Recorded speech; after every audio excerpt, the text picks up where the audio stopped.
네, 안녕하세요, 여러분. 제가 칼슘제에 대해서 지난 시간에 11화를 만들었거든요. 동영상을요. 그리고 제일 마지막에 만든 게 누구나 만들 수 있는 미생물 킬레이트 칼슘제를 강의한 적이 있습니다. 오늘은요, 12번째 시간이에요.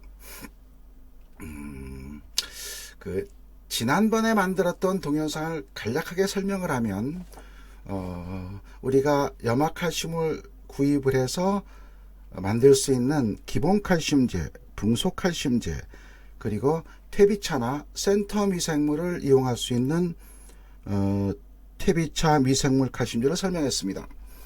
그리고 킬레이트 칼슘제 아주 효과 좋아요. 하베스트, 이런 사정복병 칼슘제, 이런 칼슘제가 있는데요. 이런 칼슘제는 구입해서 사용해야 합니다. 그 외에 칼슘화라는 비료하고 유니칼슘은요, 칼자가 붙어 있기 때문에 칼슘제로 오인할 수 있는데 저 칼슘제 아니에요. 저기는 질소가 많기 때문에 칼슘제로 사용했다가 여러분이 낭패를 당할 수가 있습니다. 제가 병칼슘제하고 이온칼슘제, 나노칼슘제는 추천하지 않아요. 교육을 할 때마다 가끔 이런 질문을 많이 받아요. 제가 칼슘을 쓰고 있는데 근데 이게 실제 어떻게 탄저병을 예방을 해요? 왜 칼슘제를 토양으로 주면 효과가 좋지 않아요? 왜 낮아요? 이런 얘기를 하거든요. 그래서 제가 마음속으로 언젠가는 칼슘제가 몇 개의 병을 예방하는 것에 대해서 어떤 원리로 예방하는지를 한번 설명해 보고 싶었습니다. 칼슘 연면 시비하면 탄저병이나 틱번을 예방하는 원리는요, 시멘트에 그죠, 벽돌집에다 시멘트 바르는 거 똑같아요. 벽돌이 있으면 시멘트가 벽돌 사이를 딱딱딱 메꿔주잖아요. 우리가 칼슘을 연면 시비하면 세포 벽 사이를 메꿔줘요.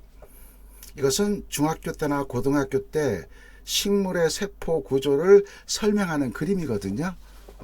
이렇게 보면은 식물 세포가 있으면 세포 사이에 간격이 있어요. 간격이 있거든요. 그리고 칼슘을 주게 되면 요 세포 사이 간격에 들어가게 돼요. 우리가 중학교, 고등학교 때 나오는 책에도 보면은요, 확대한 그림이에요. 요거요, 요렇게 세포 사이는 틈이 있고요. 요것도 이렇게 틈이 있어요. 그리고 좀 더 확대해서 그리면 세포와 세포 사이에는 이렇게 중간층이라는 것이 있습니다. 그리고 이 병이요, 이 중간층을 통해서 병을 일으키는데, 병원균이 그 식물로 들어올 때는 기공을 통해서 많이 들어와요. 이 내용은요, 유충민 박사님이 좋은 균, 나쁜 균, 이상한 균을 참고한 거예요. 열린 기공을 통해서 균이 들어오거든요. 그러면 이 균은요, 요 세포벽 사이를 지나다녀요. 그러다가 약한 세포벽을 통해서 뚫고 들어오죠. 그러면 병이 일으키는 거예요. 이렇게 병을 일으키는 거예요. 즉 다시 말하면 열린 기공을 통해서 닫힌 기공은 못 들어와요. 열린 기공을 통해서 병균이 들어온 다음에 세포벽 사이를 지나다니다가 약한 세포벽을 뚫고 병을 일으키는 거예요. 그렇기 때문에 이 병균이 힘이 셀 때, 온도가 높거나 다습할 때가 되면, 그렇게 되면 기공을 통해서 세포병에서 오다가 병을 일으키는 거예요. 그래서 토마토 배꼽썩은병, 아주 우리 고추 농사 짓는 사람이 고생을 많이 하죠. 탄저병, 그리고 채소 농사하는 사람들이 고생하는 이 틱번 현상들, 이게 모두 다 그렇게 생기는 거예요. 그러니까 세포벽이 약해져서 생기는 거예요. 그러면요, 벽돌을 쌓을 때 시멘트 역할을 하는 것처럼 칼슘제는 어떤 역할을 할까? 이것은 1800년대 중반에 제가 늘 인용을 하거든요. 우리 비료학의 아버지라고 하는 독일의 리비가 무기양분설을 얘기한 후에 수많은 후배 학자들이 연구를 했는데, 여러 가지 양분 중에서 칼슘만큼은요, 세포벽 사이에 틈을 메꾸는 특성을 갖고 있었어요. 그래서 다른 학자들도 연구를 하죠. 세포벽 사이의 틈을 메꾸게 되면 병의 침입을 예방할 수 있겠구나. 즉 벽돌도 이렇게 틈이 있어요. 식물세포도 이렇게 틈이 있어요.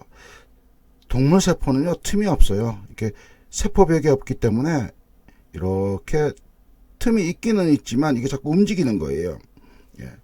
그래서 벽돌처럼요.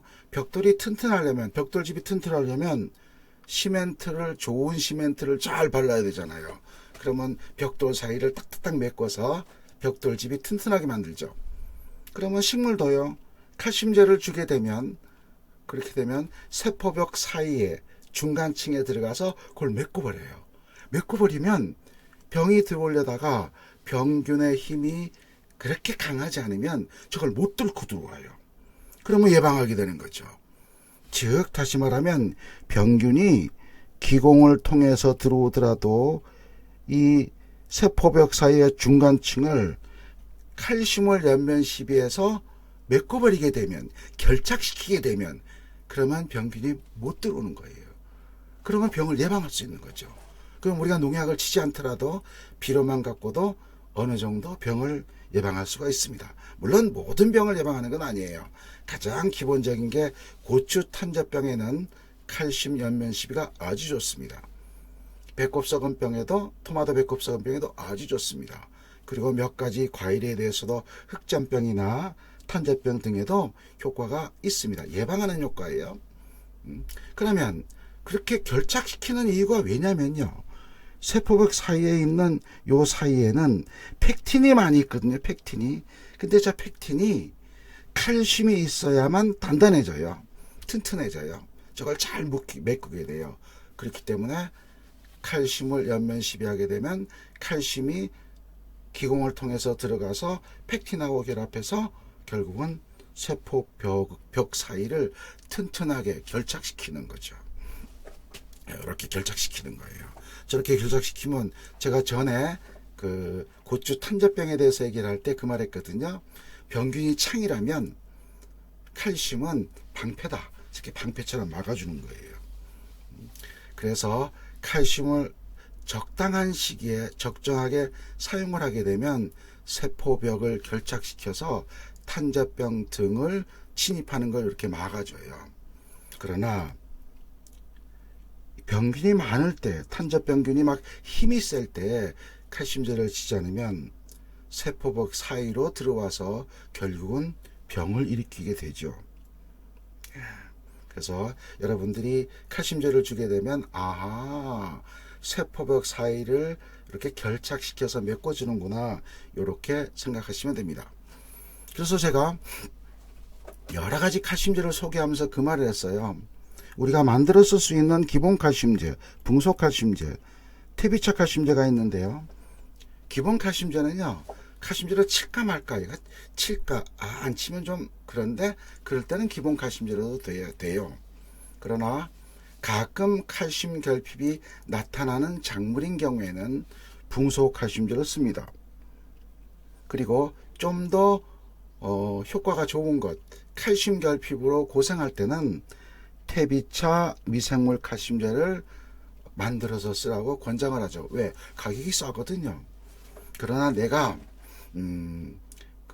경비가 좀 들더라도 좀 효과가 좋은 걸 쓰겠다 그러면 킬레이트 칼슘제, 그 다음은 사종복병 칼슘제를 구입해서 쓰는 것이 좋습니다. 초산 칼슘제도 있는데 초산 칼슘제는 주로 유기농에 사용을 하는데 효과가 좀 떨어져요. 그러나 여러분들이 이렇게 칼자가 붙었다고 유니칼슘이 마치 칼슘제처럼 쓰게 되면 오히려 낭패를 당할 수 있다는 것을 명심하세요. 예, 오늘 강의는 여기까지입니다.